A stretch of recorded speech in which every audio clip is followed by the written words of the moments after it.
it's nice to see you again. Well, it's nice to see you again too, Mr. Smiles, because whether you call them night creatures, slow walkers, or Frombies, you can't deny that those smiling MFers are one of the most exciting and thrilling parts of the From TV show.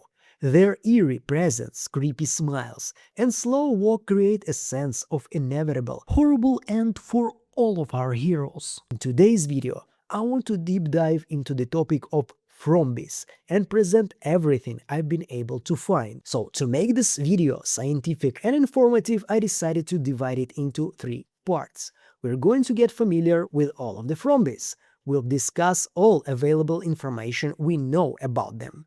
And in the end, we'll explore plausible explanations for their origin and possible influences. So far, we have seen 22 Frombies. And here you can stop me and say, what do you mean 22? I definitely have seen more than 22. Look, the creators themselves say that working a TV show is a complex issue, and actors that play Frombies are not A-list stars that have a very rigorous contract. Sometimes they can just not be available, and this is why we sometimes see 2 different mechanics, 2 waitresses, 2 librarians, etc. That's why, instead of focusing on how many faces we have seen so far, I decided to focus on the roles, or even dare I say, the archetypes. We have the mechanic, the nurse, waitress, cheerleader, tough guy, bow-tie guy, shopping lady, smiley of course, the goat, fashion girl, old guy,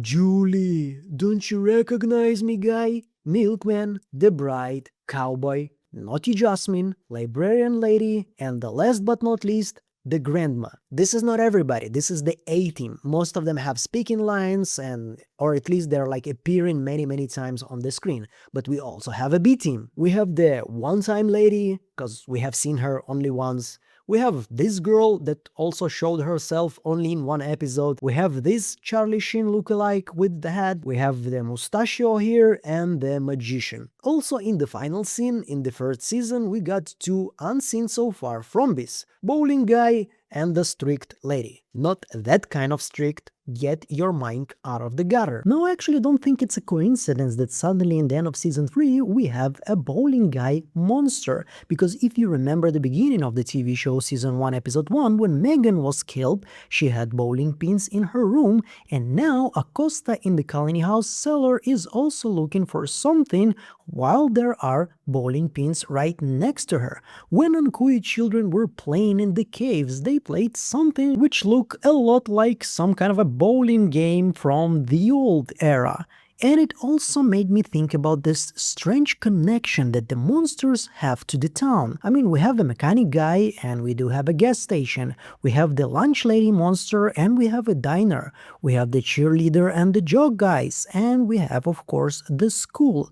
It looks like the monster have the connection to town, and it kind of makes me think, how is it even possible? Since we know from Fatima's words that the monsters basically sacrifice the Ankuy children to get immortality. Those things that come out at night, I saw what they are. They sacrificed their children because it promised them that they would live forever. And as we already established, the Ankuy children were killed way before the 70s or the 50s. They were probably killed somewhere in the 1600s or the latest in the 1800s. So how is that even possible? And in order for me to answer this question, I want to actually start from the very beginning. We started off with that image of the Pope by Francis Bacon, the English painter. I always thought he was painting people on the inside, not the outside. What is interesting is that the drawing that was made by Francis Bacon and served as the inspiration for our Frombies is not 100% original drawing.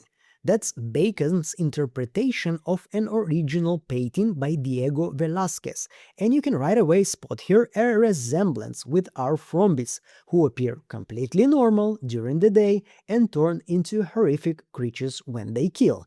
Since Jack Bender is an artist by himself and he actually drew some paintings for the show, I think it's safe to say that he was behind this painting being an inspiration for our Frombies' main physical features. Bob Innocent gave the monsters their bold, bluish kinda look, but the creators took it one step forward. One of the most distinct features of our Frombies in monster form is several rows of teeth. It almost feels like there's another monster made of only teeth that lives inside of Smiley. In real life, only aquatic creatures like sharks, moray eels, and barracudas have 3 or more rows of teeth. If we research mythology, many creatures sometimes, just sometimes, described as having lots of rows of teeth, but only one consistently shown that way, and that is Charybdis, who in her depiction usually very similar to the set of teeth we see on Smiley.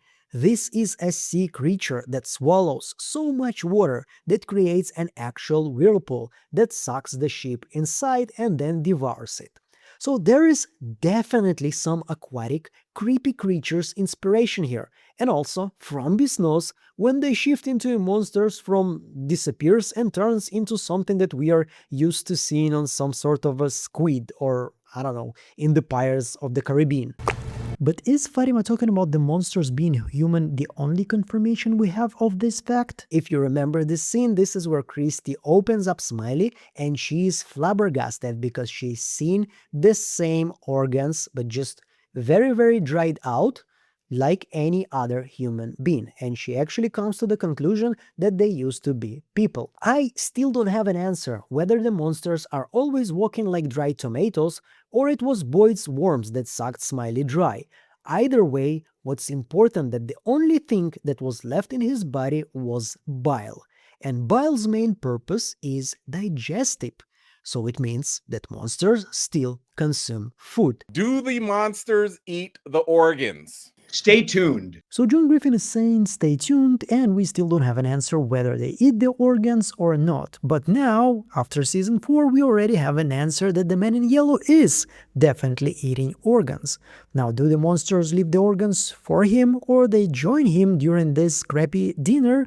Once again, we don't know. But I bet you did notice that the bile and the man in yellow kinda have the same color. And I know I require a little bit of leap of faith here, but bear with me. What if the man in yellow somehow left a part of him in each and every one monster? Maybe during the sacrifice, or maybe when Boyd's blood was transferred to Smiley, and this is how suddenly he has bile in his stomach. That would prove that the man in yellow and Martin's blood, aka cicadas, are one of the same, or at least 2 parts of one whole creature. But that's already for a different video that I'm preparing for you right now. This also makes me think that we are talking here about a physical hybrid or mutation rooted in our understanding of the metaphysics of our world, and not just, some magical creature. So it's safe to argue that there is a strong aquatic influence on our Frombies, but that is not the only influence. For example, they screech and howl, like wolves with a severe case of bronchitis. They used to shriek. Did you know that? All night long, they'd shriek. Drove people crazy. They also have a warm body, something that aquatic creatures usually don't have, and it makes it even weirder since they have no liquids in their body, so there is no blood circulation and there's absolutely no reason for them to be warm. So I can be 100% sure that this is some kind of a hybrid between an unknown lake-dwelling creature and a human. But I still didn't answer the question about their connection to the town. How is it possible if they sacrificed the Ankui children hundreds of years ago? Why are they so connected to the town's appearance, which is obviously was built somewhere in the middle of previous era? And in order for me to provide you with a plausible answer, we need to leave the biology and focus on the behavioral part of our Frombies. If you remember the conversation between Randall and Boyd, Randall told him that monsters are the creatures of habit. They are doing the same freaking thing every night. Something's wrong. This thing should be all over the place by now. These things give creature of habit a whole new goddamn meaning.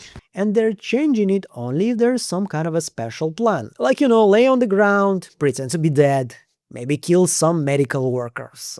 Friday. So our Frombies hide during the day and go out during the night. Some of them sleep in the caves, but it's not a necessity. So does it mean they're hiding from the sun? Are they scared of the sun? I mean, vampire much? Good evening. Or maybe this is just a force of habit. I mean, they killed the children during the night, and the children were born in the night. So it kind of feels like whenever something interesting is happening and important, it kind of happens during the night. Maybe that's why they go during the night. They're like, what's happening, guys? Is there something interesting? Share with us, please. We also know that they are incredibly strong physically. They are agile and can either jump high enough to terrorize people on the second floor, or they can climb quietly, and even sometimes I have a feeling that they can teleport.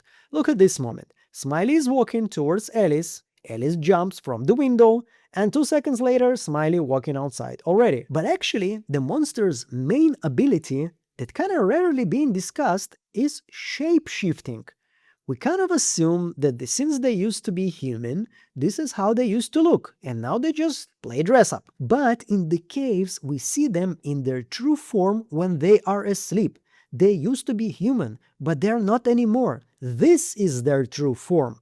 So since they are creatures of habit, of following a pattern, can we assume that the only reason they choose the same people is because they just used to it? Is it possible? I mean, it would explain why we are seeing so many of them. When if Fatima's revelation is correct, we should see only 14 of them. It would explain why we have seen some of them just once and then never again. It would also explain why so many of them are wearing clothes from the 60s and not from the very first cycle, when the Ankui children were sacrificed. Another interesting thing is that we can clearly see that the creatures are curious about the world surrounding them. We have seen Smiley playing driving the bus, touching the rails. We have seen that they collected items from people that used to live there, like the birdcage, wheelchair, and the Jasper doll. It's your mother. Those items are important to them. Otherwise, they would just leave them, but they took it with them to a new location, where they even play pretend, some dinner parties with poor Jasper. I like this game. And I actually think that the answer to the question why monsters are wearing the clothes from the 60s, 70s, etc. is in this sentence. They play pretend. They like to play. Many times we heard them that they are enjoying this game. But I want to play! And we also know that they like to take souvenirs from the people that were massacred in this town. They take clothes, they take bird cages, and they take whatever they want. And this is what they do. They play pretend. They play with their victims and they're playing these characters. The milkman, the mechanic, the cheerleader, etc. And there's also a very interesting theory that I found online that the monsters are basically created from Victor's imagination, because in his room in Henry's house, when Tabitha is actually in the real world, we can see a game called The Old Maid. And as you can see in Old Maid cards, you have the cowboy, you have the milkman, and you have some other cards that look similar to our monsters. I'm not really buying into that theory. It's a very popular one, this is why I'm mentioning it. The reason I'm not buying it is because if you're gonna notice, there are so many different cards that are completely have no connection to our monsters or to anything else. And if we remember this interview with Jack Bender, he was the one to invent the milkman in the first place. You know, John said at one point, well, the monsters were all around the last generation of people who were here, humans. And I came up with everybody iconic, the milkman. So no, I don't think they are created from Victor's imagination, because it wouldn't make any sense since they sacrificed their children to get immortality, and this is something that was also confirmed by the creators. We've known from Jump that the creatures were promised eternal life. So maybe we can put that theory to rest. But there is still something more to discuss about our Frombies. Now, on the suitcase that Tabitha have found in the caves, we have seen the New York sticker with the year 1964. And if we examine of Frombies' clothes, we can see that many of them wear a so-called Peter Pan color dress, which was very popular in the, you guessed it, 1960s. The men wearing clothes similar to that period also, and the milkman is a profession that began to disappear in the 1960s. The only exception here is the cheerleader and the Julie, don't you recognize me guy, who are wearing a uniform of Jamestown High School from the 1970s. This is another case of curiosity from our Frombies, since we know they were the ones to sacrifice the Ankui children. The story can't really start at the 60s, it's just them being curious about the clothes, the hair, the attire. So who can they be? Are they vampires? I mean, they operate during the night. They can't come in inside. They are immortal and they drain the life out of you. But then again, so is my ex. They do look similar to the vampires in Blade 2 and in The Strain, but there is zero to no chance that the monsters are vampires in the usual sense of this word. Vampires survive on drinking blood. This is their main feature, and it's not the case with our Frombies. Can they be a Wendigo? Well, they simulate voices to trick people. They rip them apart. They can have many rows of teeth, but once again, Wendigo don't take human form after they turn. They can only pretend with their voice. I went through many mythical creatures. Vechugi, Draugr, Rakshasa. I read about the Mark of Cain, and look, there are a lot of similarities with almost each and every one of them, but none of them completely fits. Which brings me to the conclusion that our Frombies can definitely be influenced by many stories and creatures from our world, but they are definitely an original creature that was invented specifically by the creators for this show. And as I said already, there is this childishness about them, plain pretend. Maybe they're somehow connected to Ankui children's souls. Maybe the reason why Ankui children cannot really move on to the next phase of the mortal life after they've been sacrificed is because their soul is the battery, is the power that holds the monsters as immortal.